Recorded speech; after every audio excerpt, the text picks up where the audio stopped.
যাতে না দেয়, দেখলে তো ওরও আগে বুঝবো না। 12টা দেখে যাও সর্বত উঠছে, এত রাত্রে আইলা দিন করে তো আসা যায় না। আচ্ছা বলো, ফতোয়া পাইছো? ফতোয়া ফতোয়া বন্ধুরে, ফতোয়া পাইছি। সব মুক্তিরা ফতোয়া দিছে বোতালা, সব মুক্তিরা ফতোয়া দিছে বোতালা। বন্ধু বন্ধু সর্বতালা, ও সর্বতালা শোনো, ও সর্বতালা আমার কাছে না, আমার কাছে না, আমার কাছে না এমন একটা হুজুর আছে, ওর কাছে গেলে তোমার বিবি তালাক হবে না। আমার কাছে এমন একটা হুজুর আছে, তুমি যদি যাও তোমার বউ তালাক হবে।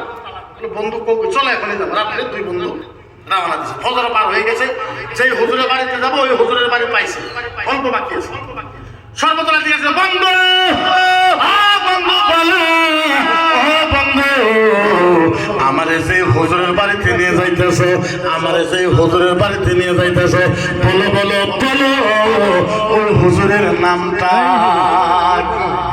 বন্ধু আমারে সেই হুজুরের বাড়িতে নিয়ে যাইতেছো, একটু বলো না ওই হুজুরের নামটা কি?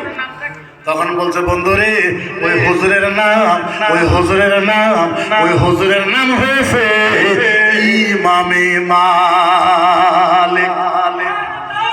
ইমামে ইমামে মালিক মালিক সর্বতলা খারাইছে। খারাইবে বন্ধু একটা কথা বলে কি, ও বন্ধু শোনো একটা কথা বলে কি, বন্ধু আমার বউ 3 তালাক হইতে না? বলে হ্যাঁ। বলে আমার বউ যদি 10 তালাক হয়ে যায়, আমার বউ যদি 20 তালাক হয়ে যায়, আমার বউ যদি 1000 তালাক হয়ে যায়, আমি এই হুজুরের বাড়ি যাইব না। আমি এই হুজুরের বাড়িতে যাইব না। কি এরা যাবো না? মনে আছে?